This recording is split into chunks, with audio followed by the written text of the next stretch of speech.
नमस्कार दोस्तों, India IQ में आप सभी का एक बार फिर से स्वागत है। आज इस वीडियो में हम आपको जैसलमेर के इतिहास की कहानी बताएंगे। इस वीडियो को शुरू करें उससे पहले हमारे चैनल इंडिया आईक्यू को सब्सक्राइब कर लीजिए ताकि राजस्थान के सामान्य ज्ञान से जुड़े और भी वीडियो आप तक पहुंचते रहें।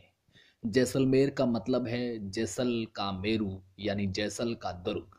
जैसलमेर स्थित सोनार के किले की आधारशिला महारावल जयशाल ने रखी थी।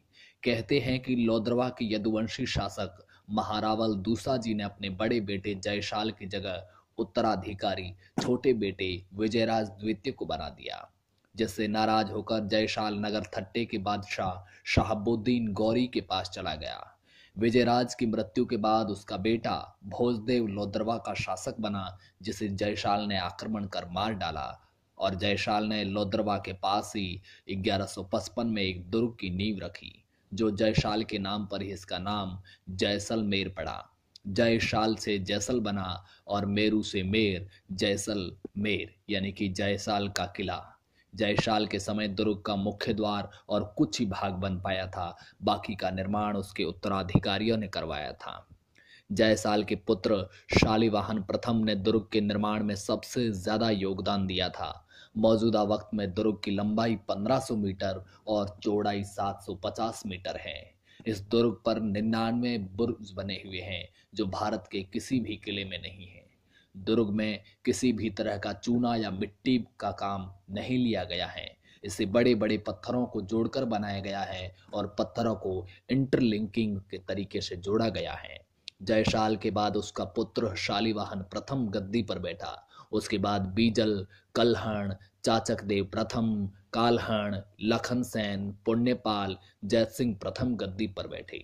जैत सिंह प्रथम के शासनकाल में उसके पुत्रों मूलराज प्रथम और रतन सिंह ने अलाउद्दीन खिलजी का खजाना लूटकर जैसलमेर भेजा था। और जब अलाउद्दीन खिलजी ने मंडोर के शासक पर आक्रमण किया तो उसने जैत सिंह प्रथम की ही शरण ली, जिसके कारण अलाउद्दीन ने जैसलमेर पर भी आक्रमण कर दिया और 12 वर्षों तक दुर्ग को घेरा डाले रखा। प्रथम 8 वर्षों तक तो किले में रहकर युद्ध का संचालन जैत सिंह ने किया और उसके वीर गति के प्राप्त होने के बाद उसके बेटे मूलराज प्रथम ने 4 वर्षों तक युद्ध का संचालन किया।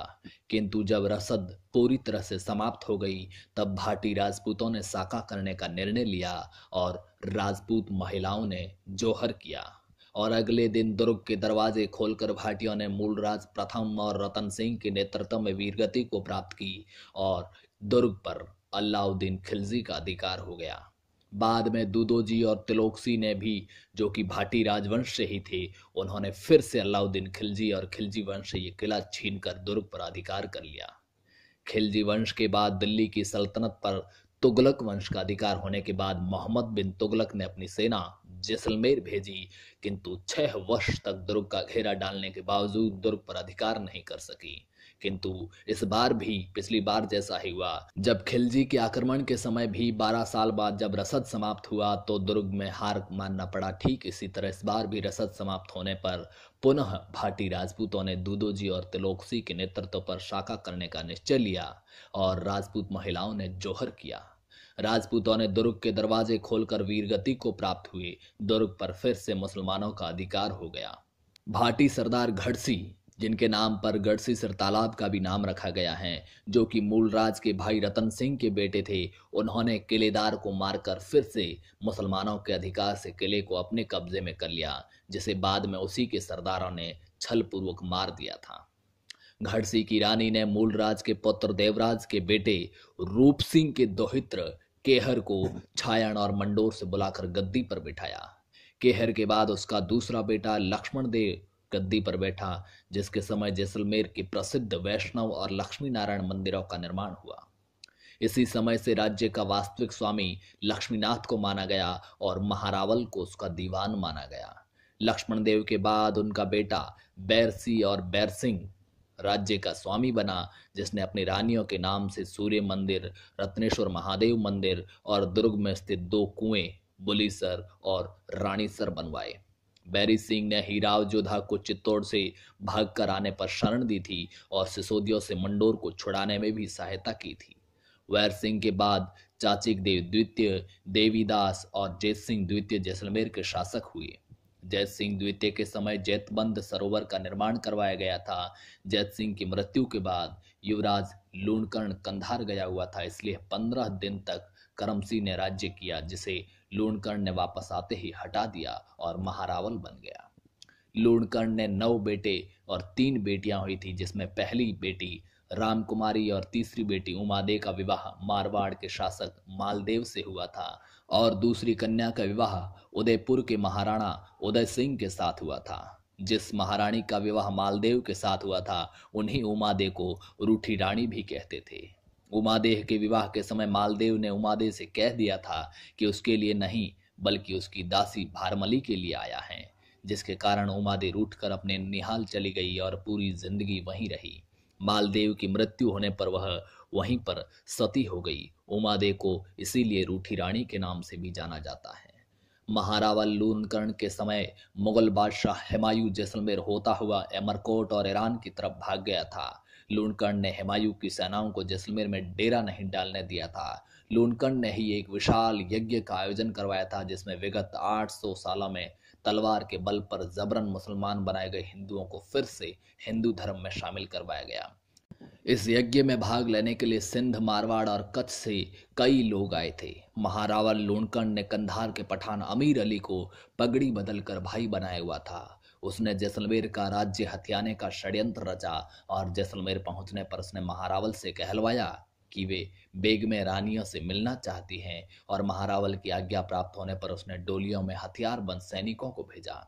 एक पहरेदार को डोली में पुरुष आवाज सुनाई देने पर और उसके द्वारा डोरी का पर्दा हटाने पर भेद खुल गया और किले में मारकाट मच गई। आमिर का षड्यंत्र खुलने पर रणभेरी बज गई और समस्त राज स्त्रियों का सर अपनी तलवार से अलग कर अपने सरदारों के साथ महारावल रण में कूद गया और अपने 4 भाइयों और 3 बेटों और 400 योद्धाओं के साथ वीरगति को प्राप्त हुआ। घटना के समय युवराज मालदेव शिकार खेलने गए हुए थे और वापस लौटकर उसने अमीर अली को पराजित कर कैद कर लिया और चमड़े के बोरे में बंद कर तौफ से उड़ा दिया। लूणकर्ण के बाद उनका बेटा मालदेव महारावल बना। महारावल मालदेव के बाद उनका बेटा हसराज गद्दी पर बैठा। हसराज ने अपनी बेटी का विवाह मुगल बादशाह अकबर से कर दिया, जिससे सदैव के लिए शत्रु भय से वो समाप्त हो गया। किंतु हिंदू कुल के गौरव के रूप में जो प्रतिष्ठा थी वो भी समाप्त हो गई। हर राज के बाद भीम, कल्याण, मनोज, रामचंद्र, सबल सिंह, अमर सिंह, जसवंत सिंह, बुद्ध सिंह, तेज सिंह, सवाई सिंह और आखे सिंह गद्दी पर बैठे। इन सभी महारावलों के समय जैसलमेर में कला, साहित्य, स्थापत्य के क्षेत्र में खूब उन्नति हुई। आखे सिंह के बाद मूलराज द्वितीय महारावल बना, किंतु उसके काल में दीवान मेहता, स्वरूप सिंह और सालिम सिंह का ही अधिक प्रभाव रहा। वे ही राज्य के वास्तविक स्वामी बने रहे, जिसके कारण मूल सिंह ने सालिम सिंह के अत्याचारों से तंग आकर 1818 में ईस्ट इंडिया कंपनी से संधि कर ली और कंपनी का संरक्षण प्राप्त कर लिया। मूलराज के बाद गद सिंह जैसलमेर का महारावल बना, जिसने आना सिंह राजपूत के माध्यम से दीवान सालिम सिंह की हत्या करवाई। गद सिंह के बाद 3 सालों तक बालक रणजीत सिंह महारावल बना, जो गद सिंह के छोटे भाई केसरी सिंह का बेटा था। रणजीत सिंह के वयस्क होने तक केसरी सिंह ने राज्यभार संभाला, किंतु मात्र 21 वर्ष की आयु में ही रणजीत सिंह का स्वर्गवास हो गया। तब कंपनी ने केसरी सिंह के दूसरे बेटे वैरीसाल सिंह को महारावल बनाया। वैरीशाल सिंह के निसंतान मरने पर लाठी के ठाकुर कुशल सिंह के 5 वर्षीय पुत्र शालीवाहन को महारावल बना दिया गया, किंतु बड़ा होकर शराब के नशे का वो भी आदी हो गया और नशे की लत के कारण ही उसकी भी मृत्यु हो गई और वो भी निसंतान ही था। दुर्ग स्थित दी गई महारावलों की सूची में महारावल शालीवाहन के बाद महारावल दान सिंह उसके और उसके बाद मान सिंह के बेटे जवाहर सिंह को 1914 जैसलमेर का महारावल बनाया गया, जिनकी 1949 में मृत्यु हो गई। तब तक देश आजाद हो चुका था और रियासतों के एकीकरण का काम चल रहा था। महारावल जवाहर सिंह के बेटे गिरधर सिंह जी की मृत्यु भी गलत इंजेक्शन लगाए जाने के कारण 1950 में हो गई और उसके बाद उनके बेटे रघुनाथ सिंह जी हुए, जो वर्तमान में उनके बेटे बृजराज सिंह जी जैसलमेर के महाराज माने जाते हैं। दोस्तों, अगर आपको ये जैसलमेर के इतिहास की कहानी पसंद आई हो तो वीडियो को लाइक कीजिए, हमारे चैनल इंडिया IQ को सब्सक्राइब कीजिए।